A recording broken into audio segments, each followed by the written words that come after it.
So if you're a uranium investor, I have a warning for you. But first, let's go into why I think this is the big one.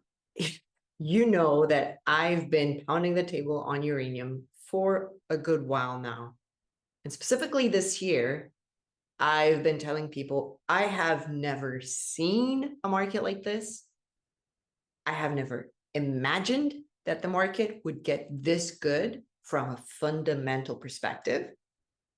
And while everybody was throwing stones at me and other people saying this is a joke, the stocks aren't moving, I'm losing money, people were selling out of their positions, I was trying to warn people that that is the opportunity itself. When you see that the fundamental story is getting better and better and better, and the prices aren't yet moving your way, guess what? That's when you buy. So I want to show you a couple of things as to why I think this is it. And contrary to popular belief, it's not because Rick Rule thinks it is, but it's possibly because of the same reasons that he believes that we're now on to the next leg of this uranium bull market. So let me share with you very quickly, pounding the table this year about uranium and small cap investor, which by the way is a good follow. You should go and follow a numbers guy here with an 8 for a B. Uranium year-to-date performance is 18.25%. Obviously, this is yesterday's close, so it might be up a little bit by the time that you see this. Another thing, have you noticed? This is Cameco. Cameco is the leading non-exotic uranium company to investors in the Western world. So you do have Kazatomprom, but you also have Cameco in Canada, seen as a safe jurisdiction for many. The generalists absolutely love Cameco. We can argue all day whether that's a great investment for us or not, but hey, this is the 5-year chart. This is the year to date. Massive strength. I'm not a chart girl, but you take a look at this and you compare it to what's happened in the past. And you know what? We're going up and we've been going up. And the strength here is absolutely insane. So those are just a couple of things that I see. We do have the long-term contracting being the big theme this year. And you know that last year we had, I think, anywhere from 100 million to 110 million pounds contracted in the long-term market, which is the mysterious stuff behind the scenes that we don't get to see on an everyday basis, especially if you don't have access to the guys who report on those prices, the UXC and the trade tax of this world. So this year, something funny happened. It was, I believe, June or July, we hit 100 million pounds contracted in the longer term market. So it begs the question, are we going to double it this year? Is it going to be a 200 million kind of year? Can we surpass it? Obviously, during the summer, we expect a slowdown. I do think that the fact we're talking here end of August, beginning of September, people are coming back from their Southern European holidays, which is where I am right now. And they're coming back and looking at this opportunity. They're seeing Cameco go up and they're hitting the bid. You can see that mining stocks are mostly up if they trade uranium, except for the ones in Niger. Now, if you're a proper uranium investor, I can't even say the word anymore. If you're a proper uranium investor, you know all about the coup that happened in Niger. I want to say 4 weeks ago. Bear with me when it comes to these times. Time moves in a different manner when your stocks are going down. Now, Global Atomic was definitely the darling of the market up until the point at which we all woke up one day and all of a sudden the leader of Niger, the world's 5th, possibly 6th uranium producer, was no longer. And in his place was a military general. Now, I had the opportunity to meet the former Minister of Mines, and it seemed like they were very keen on uranium mining. Obviously, it is their bread and butter economically.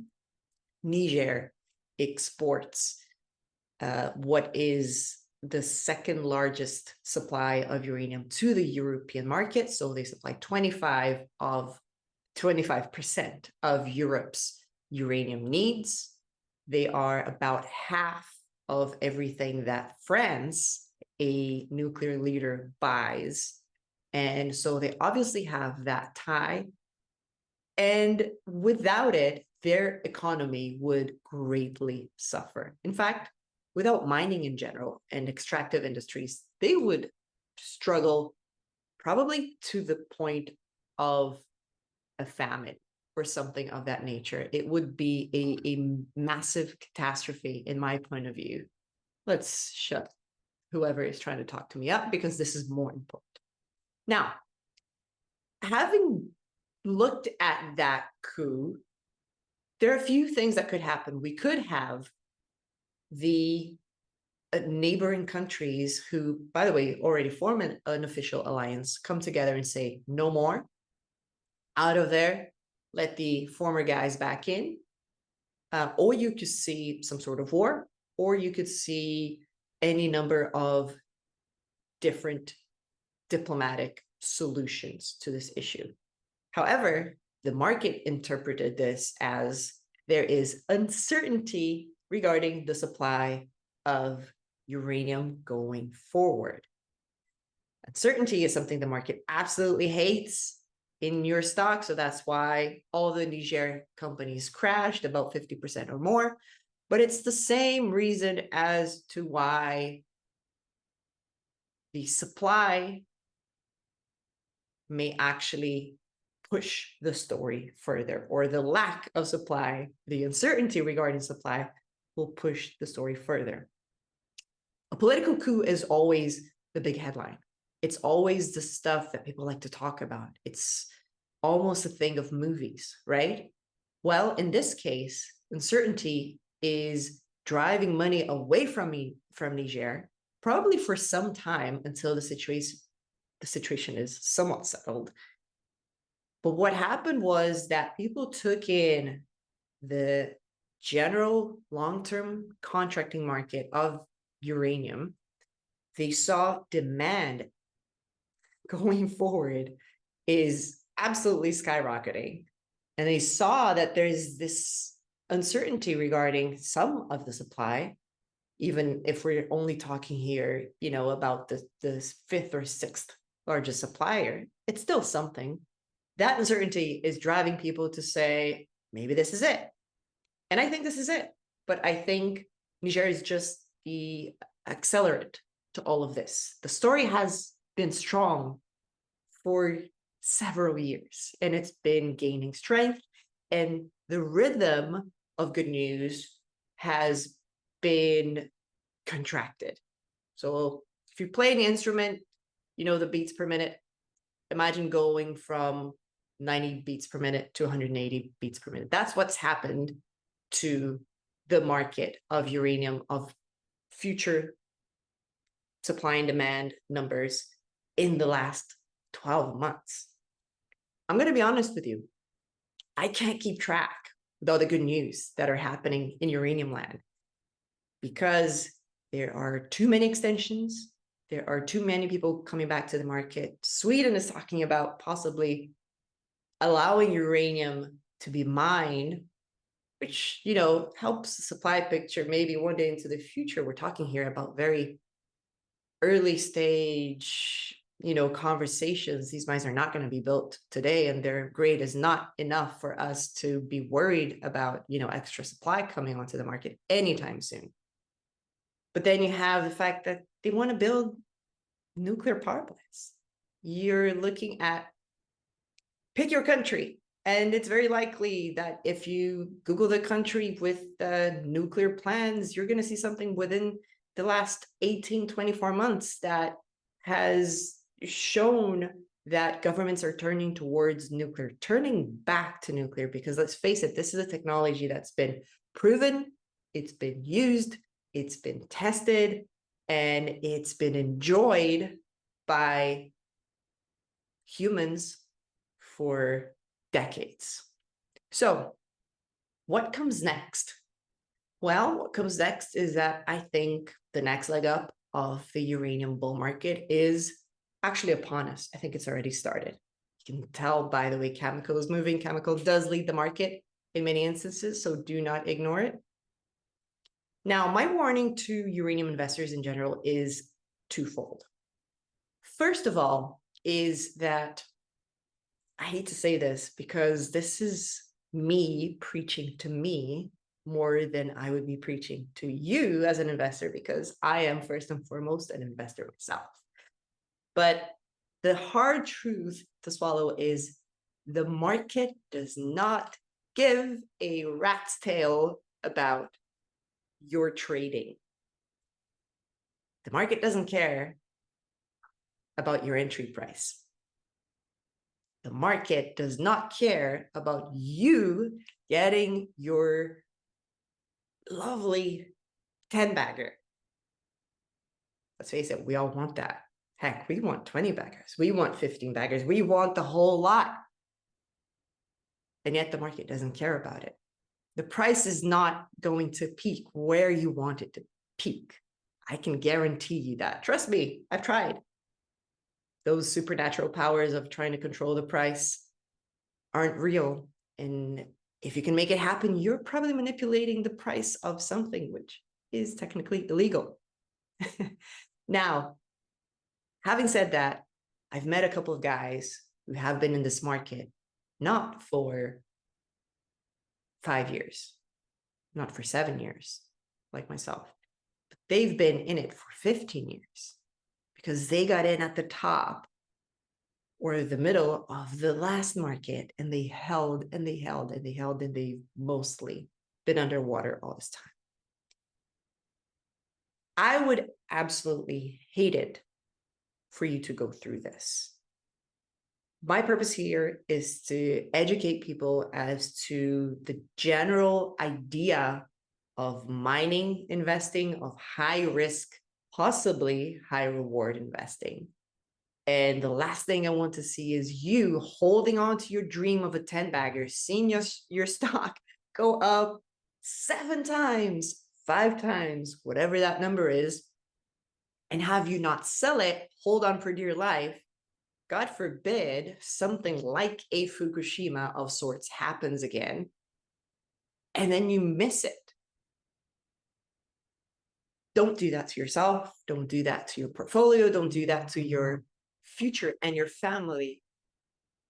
Airplanes are flying overhead as I'm trying to record this to you, but I'm not going to stop, and I'm not even going to edit this thing because this needs to come out right now. This is a message for right now. I know that there are some of you that need to listen to this message right now, especially the second part of this. Okay, so I told you it was going to be twofold. You ready for the second part? Okay.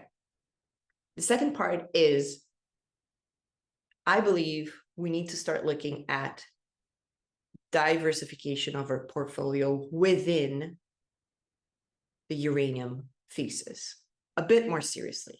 Again, I am preaching to myself. So I have been one to invest a lot in developers, and I have talked about developers. I actually have somewhat of a 20-bagger in Encore Energy, which I've long sold. And that was a developer story. I love developers. In fact, my go-to in any market is a developer. However, and I'm going to show you this with a tweet. So Longhorn posted here, I have come to the conclusion that early entries in uranium sector required research, conviction, and luck. Last 3 years, Encore Energy, 281%. Which is Energy Fuels, Deep Yellow, UEC, Forces, Global Atomic, etc., etc., etc. Yeah, my own unrealized profit 2020 to date is down 18%. What about you? Here's my take. look at all the top guys. What do they have in common? Yes, they were developers. And not too long ago, I warned some people that developers now carry the most risk. They were close to getting to that level of, close enough to possible NPVs. So possible enterprise value for some of them, not all of them. The whole thesis of buying pounds in the ground so that when they start producing, they make a bunch of money, which is far off. That's happened. Those gains have been made. Do I think developers are a thing of the past and you should invest in them? Absolutely not. However, I would start looking at different types of companies. For example, what about royalty companies? What about project generators? What about early stage exploration? I know it's not my cup of tea,